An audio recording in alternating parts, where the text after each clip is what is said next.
If you knew what I knew, you'd be making money paying your taxes. Stop dreading tax season. Stop giving Uncle Sam all of your hard-earned money when you can make money, protect your money and family by changing just one thing. Entrepreneurs and business owners, everything that you've been looking for regarding tax season is right here. I'm going to show you how you can take the worst time of year for most of us business owners and entrepreneurs and turn it into an asset.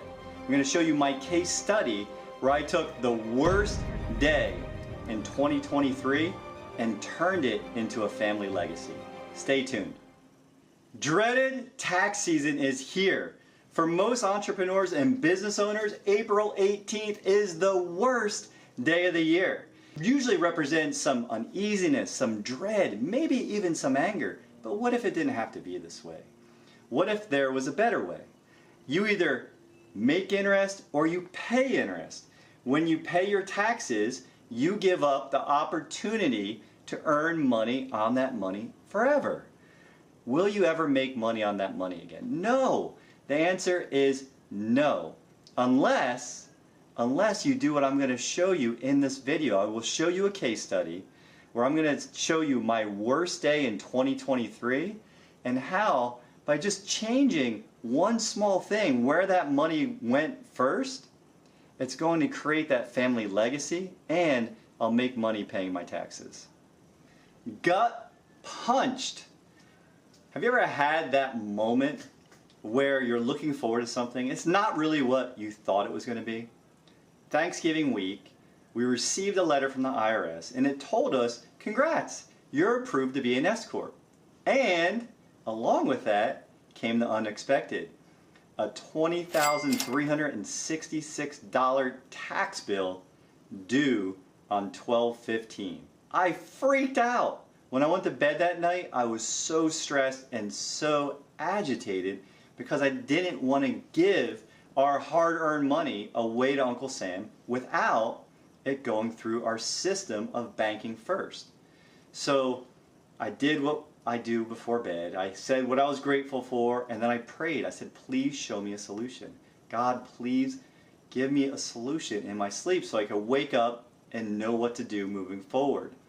When I went to bed, I started thinking about R. Nelson Nash's book, and in his book, he gives an example of when he had a lot of real estate and all of a sudden the interest went super high and he owed so much money, and he got down and he started praying and he realized by putting the two things in life he knew the best, which was forestry, which takes long-term planning, and life insurance, he could find a way to get himself out of that financial mess. So I woke up the next day elated, told my wife, and that's what we did. I'm going to show you in this case study how we took that liability and paying Uncle Sam $20,000 and change on 12/15 to a asset before 1/15 and that second bill was due.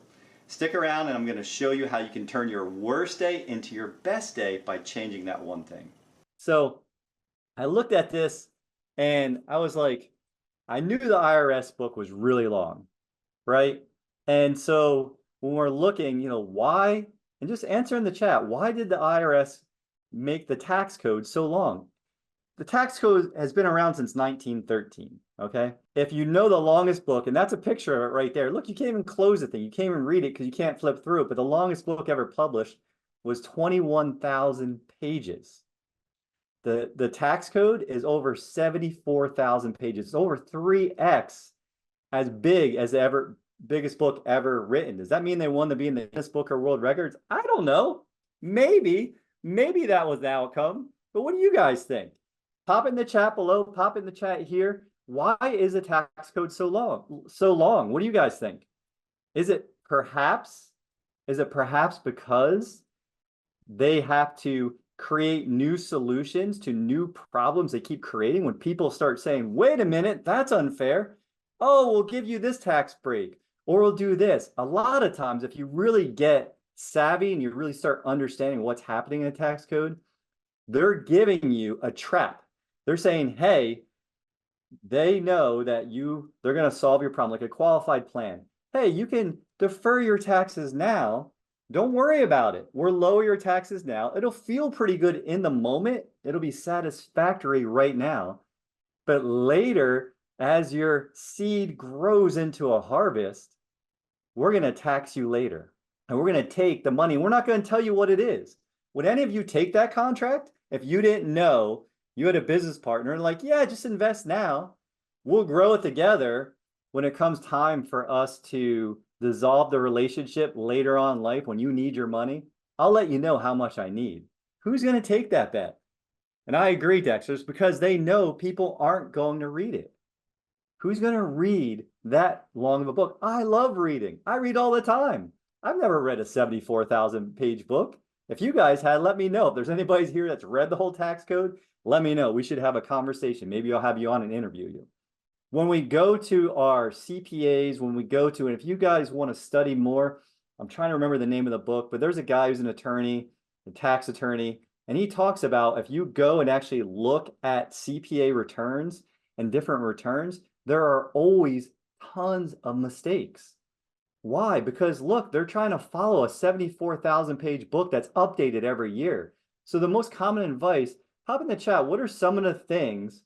And I say, they're saying that reading doesn't mean understanding is true. And when I'm looking at the tax code being so long, it's got to be simple. That's why it's simple as simple. Like, I'm not a complicated man. I can't have it that complicated. It needs to make sense. It needs to be easy. It needs to be something where I know what's happening and I know who's in control. And that's the main question for most of us. It's about cash flow, it's about control, and it's about understanding what your money's doing.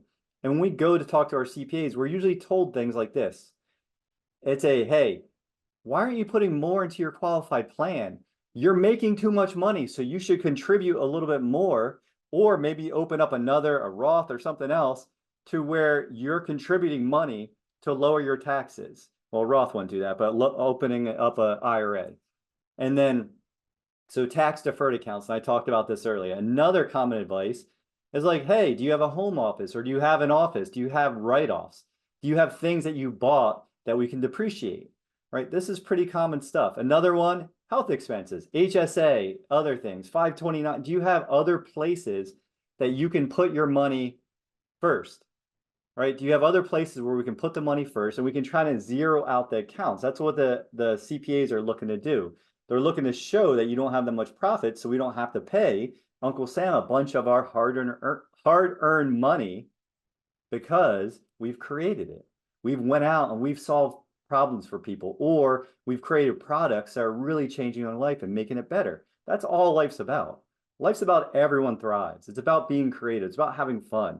And so I'm going to go in and show you guys, instead of doing the things that are commonly, like, remember, I'm not a CPA, I'm not a financial advisor, but I'm here to give you what I've done, right? To just show you a different path forward. What you have to do, here's 3 steps. Write these down, please. Pop them in the chat. Maybe someone can pop them in the chat as well. Make yourself the priority. Start paying yourself first. And what do I mean by paying yourself first is think about when you get paid, you feel good.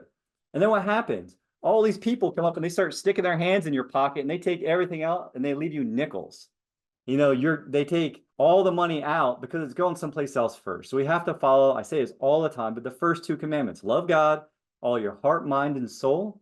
And then love thy neighbor like thyself, which means you got to love yourself. So pay yourself first. Start making yourself the priority. Number 2 is change where your money's going first. Like right now, you put it in the bank. All that surplus money, it should be going in a place where it's protected. It's where the banks put their money. Go look up BOLI, but change where your money goes first. And that's going to be an especially engineered whole life.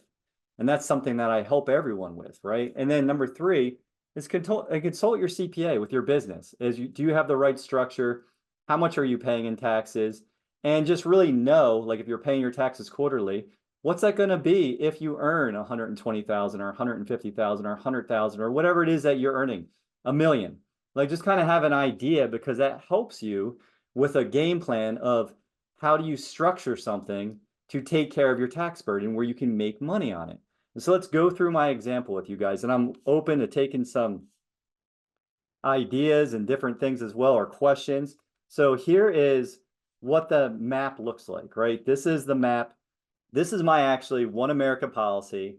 I started this last year, like I said, right at the end of the year, rushed to get all my paramedical done.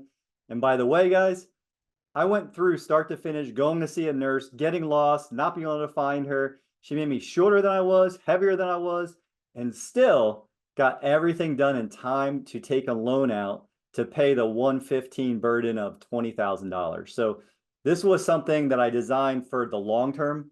It was a $20,000 annual premium deposit with a $20,000 dump in. So 40,000 to start, and it was a 50-50 design, meaning I had 50% going to the base and 50% going to the cash value. As you can see in the projected cash value, I had 29,000 available in the first year. I had about 28,000 and change available immediately in the first 30 days. So what I did is I took out that $20,000 loan, paid Uncle Sam, and then I've been filling back up, as I'm getting money and getting paid and putting my taxes aside. It's just going and sitting in this account. And you see at the end of this year, I'll have a projected cash value of 40,000 plus. And so I'm using this policy, and in year two, I only have access, or I have access to growth to 57%. So I put in 20 and I have access to a little over half of that. But here's where it really gets magical. We go out to year three, I have access to 98% of it. By year four, I already have a cash on cash return. It's a cash tree. And I know I'm going to a wall number, so if you guys have questions, pop them in the chat. But by year three, if you're looking at projected cash on cash, I have 102% return. I've made $412 in year four paying my taxes, paying that $40,000. And so on the other side, the other guarantee is in year one, I've already protected my family with a $711,000 guaranteed tax-free estate. Think about that. I put in 40, I have a $700,000 guarantee. God forbid something happens to me as a business owner, an entrepreneur, a father. Does that feel good? Would you guys like to see that as part of your tax strategy? Is being able to go ahead and map out the years. And when you look down this even further, I'm going to jump ahead and show you the long-term map, right? If you look in year 5, in year 10, in year 15, by year 15, it's a 205% return on the money I was going to use just to pay taxes. Remember, this money was going to go to Uncle Sam. This money was going to be gone forever. And now, because I went ahead and thought long-term, remembered the lesson from Nelson Nash, it's like, listen, it's easy if you understand that we're creating a banking system. It's just a place to hold our money. We're going to borrow from ourselves. If we went back to that earlier picture with the guy with the 2 mirrors, you're looking at yourself. You're literally taking off your hat as the taxpayer, and now you're going to be the bank lending yourself the money. And then you're just repaying that over and over and over again. By year 25, I'm getting a 286% return on my money. And the cash value is almost $200,000. So there's money to do more than just pay taxes. So that money that would have just went to Uncle Sam has started something for my family that's going to change my kids' future, that's going to change my future, that's creating massive cash flow. And yes, it's not available in year 1 or 2 or 3 totally, but at least all that money that's going to the policy, that's gaining cash value, is earning me a guaranteed interest and most likely dividends. So far, you guys, is everything making sense? Is it tracking? Are there questions? Derek, Shauna, Linus, what are you guys thinking at this moment? Or did you know that you're going to come in today and learn how you can make money paying your taxes? And let's go ahead. I don't have a lot more for you guys on this one. So it's going to be a little shorter today.